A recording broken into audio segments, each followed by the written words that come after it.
식이치료하는 외과의사 송재현입니다. 내장 지방을 많이 궁금해 하시더라고요. 내장 지방에 대해서 좀 이야기해 볼까요? 내장 지방은 많이들 알고 계시잖아요.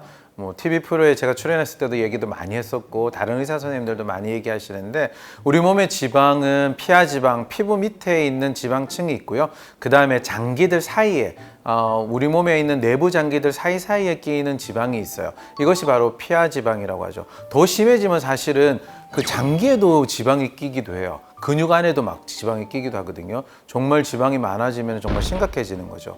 어쨌든 오늘은 이 내장 지방에 대해서 먼저 얘기를 해주고 싶은데, 이 내장 지방이 사실은 다른 지방들보다도 많은 문제점들을 갖고 있기 때문에 그래요. 왜냐하면 내장 지방은 장기하고 가깝잖아요. 이 내장 지방은 두 가지 특성을 가질 수가 있는데, 첫 번째는 뭐냐면 지방세포가 갖고 있는 특성은 여러 가지 독소들을 저장할 수 있다는 거예요. 이 지용성 독소들이 많은데, 이 지용성 독소들이 대부분 지방세포에 저장이 되죠. 그래서 비만 패러독스란 얘기도 사실은 있어요. 뭐냐면 살짝 살짝 살집이 있는 분들, 약간 비만인 분들이 더 건강했다라는 이야기도 있거든요. 오히려 그 살을 빼는 과정 중에 더 건강하지 못했다는 건데, 이게 바로 이 독소로 이야기를 풀 수 있어요. 무슨 말이냐면, 이 지방이 어느 정도 있으면 우리 몸에 있는 독소들을 저장해 둘 수가 있어요. 그러니까 바로 우리 몸을 공격하지 않는 거죠. 그리고 다이어트 하는 과정 중에 이 독소들이 나오면서 우리 몸을 공격하기 때문에 오히려 나이가 많이 들어서, 즉 독소들을 해독하는 능력이 떨어져 있는데 갑자기 살을 많이 뺀다면 이 독소들이 우리 몸을 공격하면서 나빠질 수도 있다는 거예요. 그런데 이 독소가 너무 많이 쌓이게 되면 쌓아다가 저절로 분비가 되기 시작하죠. 그렇다고 해서 이런 기능이 있다고 해서 지방세포를 많이 가지고 있을 필요는 없어요. 우리가 독소가 잘 안 들어오게 관리해 준다면 적당한 지방을 가지고 있는 게 좋겠죠. 또한 두 번째, 이 지방세포의 특징들은 뭐냐면은, 지방세포 자체에서 염증 물질들을 분비하는 내분비 기관이라고 할 수 있어요.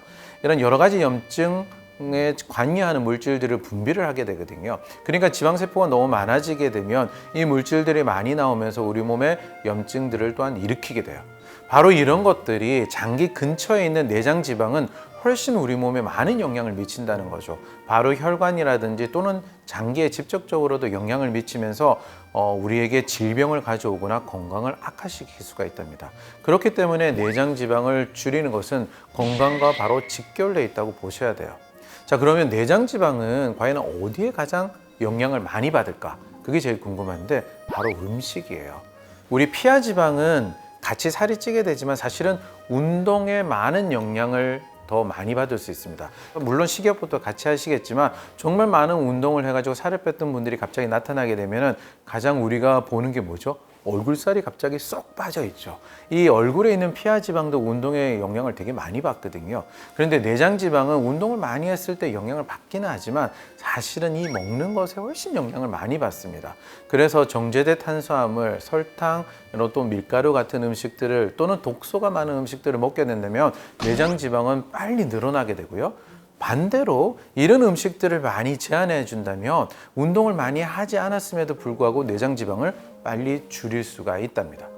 자, 배가 나왔는데 그럼 이게 내장 지방인지 피하 지방이 찐 건지 어떻게 구별할 수 있을까? 사실은 살이 찌게 되면 둘 다 늘어나요. 내장 지방도 늘어나고 피하 지방도 늘어나죠. 하지만 어떤 지방이 좀 더 많이 늘어났을까 알 수 있는 가장 간단한 방법은 뱃살을 찝어보는 거예요. 특히 남성분들은 내장 지방이 좀 많아지거든요. 그래서 배를 찝었을 때 잘 잡히지는 않는데 배는 많이 나와 있다. 이런 분들은 사실 내장 지방이 많아져 있을 가능성이 크죠. 그건 아니고 배는 나와 있지만 살이 많이 잡힌다. 이랬을 땐 피하 지방이 훨씬 많아져 있을 가능성이 있습니다.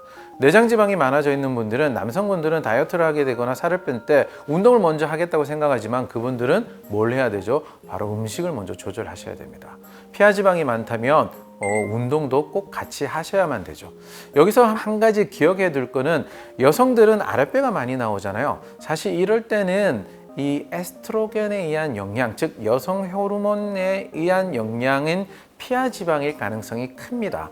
그래서 젊은 여성들이 아랫배가 많이 나왔다, 또 나이가 들어가면서도 아랫배가 많이 나와 있다 했을 때는 이런 피하 지방이 많을 가능성이 크죠. 제가 외과 의사잖아요. 그러니까 수술을 해보면은 체격이 큰 남성보다도 체격이 작은 여성이 사실은 이 배를 열어봤을 때 지방층이 훨씬 두꺼워요. 그래서 살이 찐 여성은 우리가 수술하기에 정말 난감할 때가 많아요. 이렇지 여성분들은 피하 지방이 좀 더 많을 가능성이 있다는 거죠. 또 하나 기억해 둘 거는 여성분들은 복벽, 즉 근육이 약할 가능성이 있어요. 즉 내장 지방과 피하 지방이 없는데도 배가 나와 있는 여성들이 있거든요. 그런 여성들은 이 복벽이 약해서 내장 장기가 이렇게 밀고 나오는 경우도 있습니다. 인바디 검사를 해보신다면 피하 지방도 별로 없고 내장 지방도 없는데 나는 배가 나왔어요 하는 분들이 있거든요. 그분들은 해야 될 것은 뭐냐면 바로 근육을 길러서 배를 단단하게 만드는 거죠. 자, 내장 지방이 많다면 식이요법을 먼저 더 열심히 하셔야 되고 피하 지방이 많다면 운동도 열심히 하셔야 된다는 겁니다.